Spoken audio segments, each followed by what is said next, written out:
1989년 이후에 많이 생겨났던 그런 비엔날레들 같은 경우에는 자기들이 기본적으로 전통 있는 미술관을 가지고 있지 못한 경우에 세계화의 흐름에 발맞추고 우리도 작년에 막 이렇게 세계 대도시에서 했던 거 우리도 하고 싶고 이러는데 우리의 능력으로는 여기다가 제대로 된 정규의 미술관을 이렇게 다 기반을 갖춰서 할 수는 없고, 그러면 임시방편적으로 비엔날레는 쪼끔 더 쉽게 열 수 있잖아요. 우리가 광주 비엔날레 가 보신 분들 느끼셨겠지만 그 건물 자체가 거의 가건물보다 좀 나은 수준? 그니까 우리가 서울의 MMCA 이런 데 가 보면 건축물 자체도 아주 신경 써서 지었다면은 광주 비엔날레 건물 같은 경우는 일시적으로 비엔날레를 하고 말 거기 때문에 진짜 행사용 건물처럼 지어 놨거든요. 그 건물에 대해서도 비판이 많이 있습니다만 어쨌거나 그게 가능한 거죠. 그래서 신흥 세력, 기존의 전통적인 그런 미술로 권력을 가지고 있지 못한 도시들이 뛰어들기에 참 좋은 그런 거였고, 그래서 우리가 우리는 이제 형편이 너무 안 좋으니까 언제 미술의 소위 선진국, 그 선진 도시들 따라잡냐 할 때 우리가 비엔날레를 만들면 그냥 막 작년 재작년에 세계 각국에서 좋았던 거 그냥 막 데려올 수 있는 거죠. 그래서 그 아주 신선하고 동시대적인 걸 보여줄 수 있다라는 그런 장점이 굉장히 컸다면, 네, 일장이 있으면 일단 당연히 있는 거죠. 그래서 그런 장점의 동전의 양면처럼 어떤 비판이 있었는가를 또 보겠습니다. 어 흔히 특정 지역이나 도시를 세계 속에 자리매김하고자 하는 바람의 결과였다면, 비평가들은 비엔날레가 경제적으로 여유가 있는 미술 애호가나 상당한 여행 자금을 가진 전문가들에게만 허락된 하나의 문화 여행 상품을 냈다고 비판해 왔다. 이게 하나 있고 뒤에 떠 있습니다. 일단 비엔날레 비판이라는 게 들어가면 항상 키워드가 자본, 곧 돈 얘기가 나오지 않을 수가 없습니다. 비엔날레라는 것은 특정 도시에서 관광 상품처럼 이렇게 일시적으로 무슨 축제처럼 하는 거기 때문에 그곳에 오 갈 수 있는 여력이 안 되는 사람들에게는 진짜 또 필요하지 않은 이야기인데, 저는 이런 이야기할 때 조심스러워요. 그런데 오늘부터 조심하기 시작하면 다음 주는 감당이 안 될 거기 때문에 '오늘 비엔날레 수업은 진짜 편하게 하자.'라는 마음을 자꾸 먹고 들어왔는데, 이제 뭐 근본주의, 판단, 페미니즘 나오기 시작하면 진짜 제가 강의를 녹화하는 한마디 한마디가 살얼음판 같은 거라서 '뭐 비엔날레 정도는 쉽게 해야지.'라고 했지만 좀 조심스러운 게, 자 저만 하더라도 제가 대학교 때 쪼끔 집안 형편이 좋은 친구들은 대학교 3-4 학년 때 유럽으로 배낭여행을 좀 갔어요. 미술대학이다 보니까 우리 그 '미술관은 좀 봐야 되지 않겠나.' 했는데 저는 그때 못 갔습니다.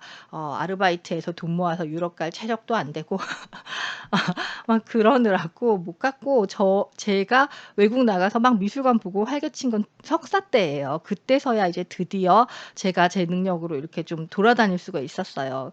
어 그리고 이제 그게 심해져서 요즘은 뭐 연구 기금 타서 이렇게 다니고 하고는 있습니다만, 이제 코로나 시국에 우리 모두 다 해외여행을 못 가게 되어 버린, 뭐 전 세계가 다 같이 이런 상황이 도래를 했는데, 그래서 해외여행을 자주 다녔던 사람들에게는 불편하겠지만 원래도 넉넉치 않아서 원래 안 갔던 사람들한테는 별 문제도 아닌 그런 거잖아요. 그래서 이게 민감한 개인의 어떤 어 그런 경제 능력과 너무 밀접한 거기 때문에 사실 "비엔날레가 동시대 미술의 꽃이고요. 비엔날레 꼭 가셔야 돼요." 막 이렇게 얘기를 할 수 있으려면 모두가 다 똑같이 비엔날레를 갈 수 있는 상황이어야 그렇게 말하는 거지.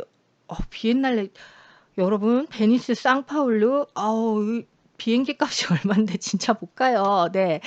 그러면 비엔날레라는 걸 이렇게 막 벌리면서 막 하는 한 사람들은 뭐냐? 어 그렇게 올 수 있는 사람들만 고객으로 생각을 고려를 하겠다는 거죠. 그래서 기본적으로 비엔날레를 만드는 주최 측에서도 뭐 국가의 세금이건 지자체의 세금이건 끌어들여서 돈으로 돈잔치를 하는 것이고, 그리고 또 그런 오는 관람객들 역시 어느 정도 형편이 되어야 오는 것이고, 그래서 그러한 비난을 피하기 위해서 비엔날레들은 항상 지역 주민과 함께하는 무언가 이런 윤리적인 뭐를 막 집어넣으려고 합니다. 그래서 광주 비엔날레도 항상 무슨 5.18 유가족을 좀 다룬다거나 광주 시민과 하는 참여 이벤트를 한다거나 아니면 그거 자체를 주제로 삼다거나 그러지 않으면 이거는 세계에 여행 실컷 할 수 있는 형편을 가진 사람들만을 위한 이벤트 아니겠느냐라는 비난에서 벗어나기는 좀 어렵겠죠. 그래서 저도 이제 올 가을에는 코로나로 취소가 됐습니다만 항상 짝수회에 가을이면은 학생들한테 내 수업 한 번 듣는 것보다 2번, 3번 듣는 것보다 그냥 광주 비엔날레를 보고 오자. 그게 너의 미술 인생에 훨씬 큰 도움이 될 거야라고 말을 하지만 대학생 여러분들이 사실 생각보다 많이 바쁘고 그리고 광주까지 차편도 그렇게 호락호락하지 않고, 그리고 이제 이 얘기도 해 드리고 싶어요. 어 우리가 저기 이 맨 마지막 글에 캐럴라인 존스의 글 설명하는 219 쪽, 네, 아래 보겠습니다. 네. 219쪽 아래가 아니고 220 쪽에 있네요. 네. 캐럴라인 존스의 글에 보면은 이렇게 비엔날레를 경험하기 위하여 막 돌아다니는 그런 미술 관람객 여행자들을 그랜드 투어라고 말합니다. 거기 그랜드 투어에서 찾는다라고 되어 있죠. 이 그랜드 투어라는 단어는 사실 예전에 막 계몽주의 시대 1700, 800년대에 영국의 귀족들은 유럽 대륙이랑 좀 떨어져 있고 영국이 섬나라잖아요. 근데 여기서도 돈이 있는 사람들이 교양 있는 귀족이 되기 위해서 젊은 시절에 대륙으로, 유럽 대륙 안으로 여행을 떠나요. 놀러 가요. 그래 가지고 막 그 유명하다는 파리, 로마 이런 데를 돌아다니면서 자기 인문학적 소양을 높여 가지고 돌아온다. 이렇게 말은 했지만 사실 그렇게 돈 들고 여행 다니면서 유흥도 되게 많이 즐기고, 근데 그게 귀족 자제들에게는 하나의 통과 의례처럼 누구나 이렇게 좀 즐기는 그런 거였습니다. 그래서 이거에 대한 비판도 있고 그랬는데, 이 그랜드 투어라는 말이 이미 오래된 말이지만 이것을 또 비엔날레 쫓아다니는 사람들에게도 써요. 그래서 우리가 공식 지정된 비엔날레 그랜드 투어의 해는 몇 년도일까요? 혹시 아시는 분 있으세요? 제가 이것을 할 때마다 우리 미술을 하고 있는 사람들의 가난함에 마음이 좀 아픈데 사실 제가 다른 학교의 대학원 수업, 석박사 수업에서도 "그랜드 투어가 몇 년인지 아세요?" 하면은 의외로 학부부터 시작해서 아직까지 계속해서 미술 전공하고 막 작가로서 개인전도 하고 이런 인데도 불구하고 모르시는 분이 꽤 있어요. 그리고 반면에 오히려 문화센터 수업을 가 가지고 미술 애호가이신 50-60 대의 아주머니들 상대로 강의를 하다 보면은 그랜드 투어가 몇 년인지 묻기도 전에 막 이미 그랜드 투어를 다녀오신 거예요. 그래 가지고 이런 부분을 오히려 더 잘 알고 계세요. 그래서 뭐 젊은 학생들에게도 마찬가지일 것 같습니다. 우리가 미술대학에 다니고 진지하게 매 학기에 여러 과목을 듣고 그리고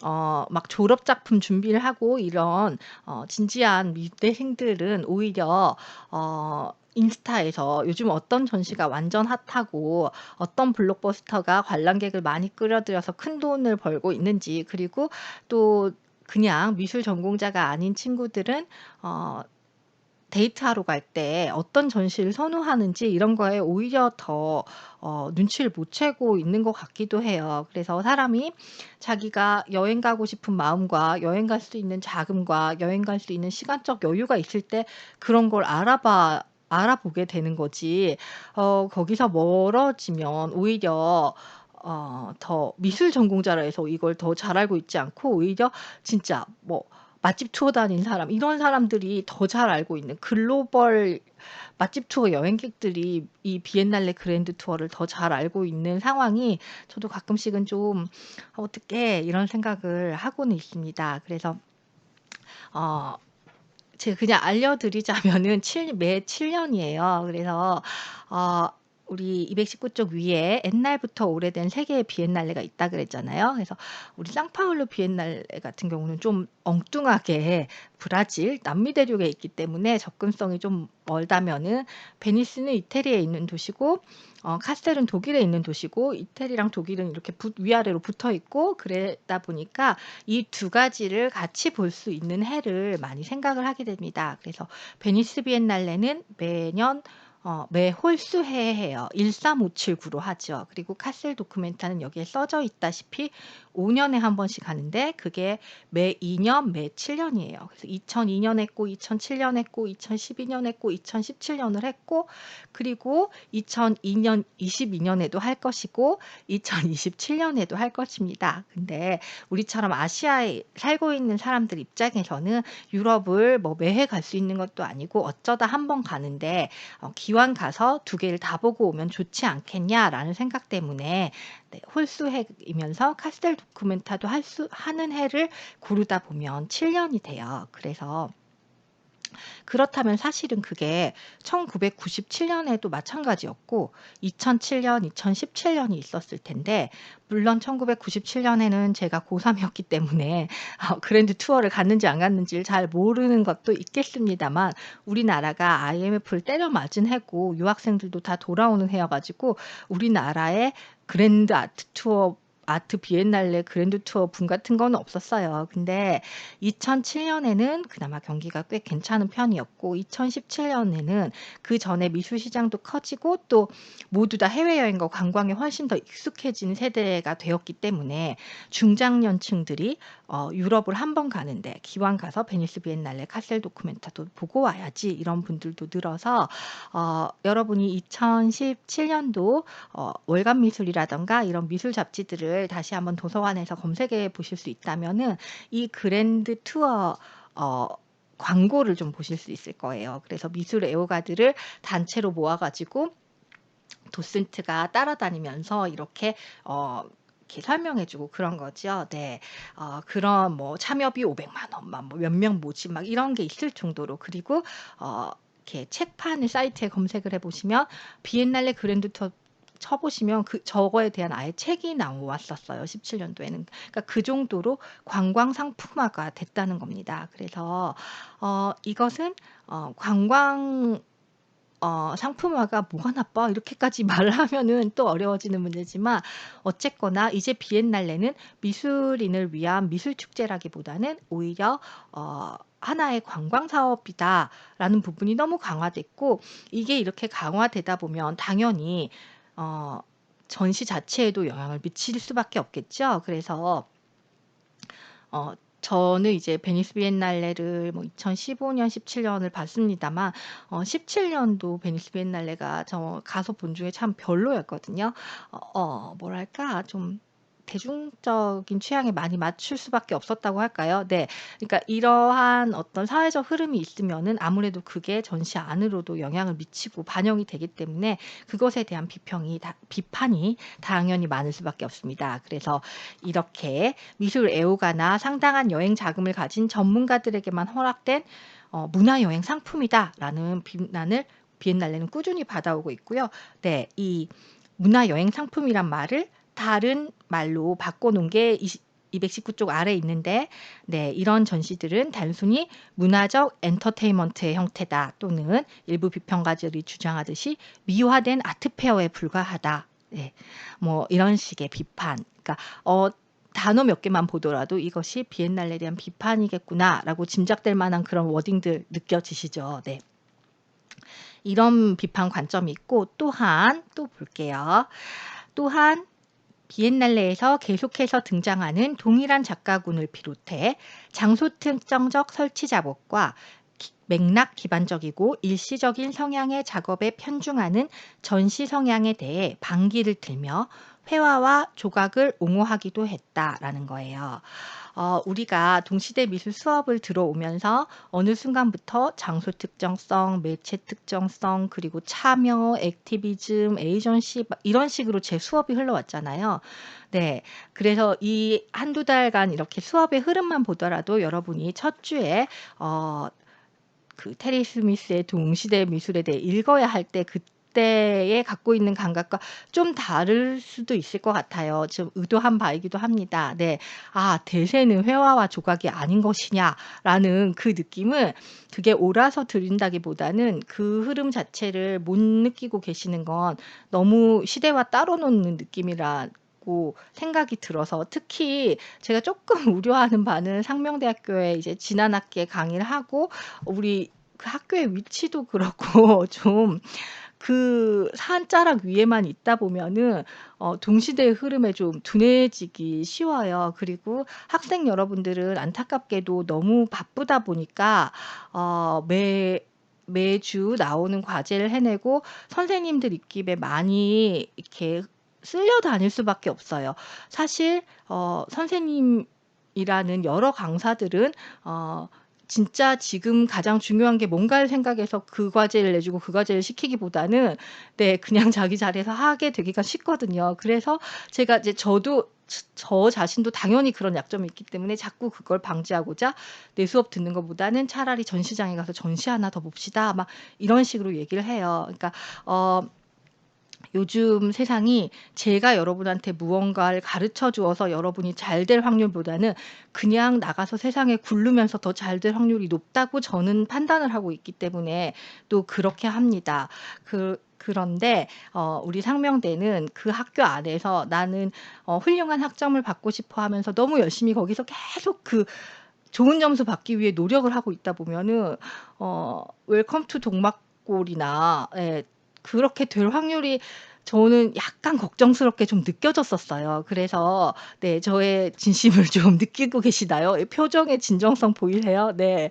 그래서 오히려 좀 더 강하게라도 네 "지금 이래."라는 말을 막 하고 싶어 했었습니다. 그래서 여러분한테도 지난 시간에 "권고가 아니에요. 아르코 미술관 가요." 막 이렇게 해 놓고 제가 가서 보면서 '아 근데 이렇게 다 보내야 할까?'에 대해서는 저도 좀 망설임이 컸어요. 가서 봤는데 어 영상 설치를 좋아하는 친구들에게는 참 좋은 전시일 것 같아요. 3 명의 작가가 깔끔하게 딱 한 작품씩 밖에 안 냈어요. 정은영 작가, 남아연 작가, 제이슨 카이즌 해 가지고 공간 구성도 좋고 아주 좋습니다만 막 30 분, 1 시간 되는 그런 영상을 봐야 하는 거예요. 그래서 그런 거에 익숙하지 않고 그냥 이렇게 막 랄랄라 걸어가면서 회화나 조각을 보는 패턴을 가지고 있는 학생 같은 경우에 깜깜한 데서 영상 보라 그러면 오금절여서 5분 이상 못 보는 그런 학생 같은 경우에는 아니 힘들게 이 지하철에 마스크 끼고 꾸역꾸역 아르코까지 왔더니 "볼 거 하나도 없어."라고 화가 딱 나는 그런 전시예요. 너무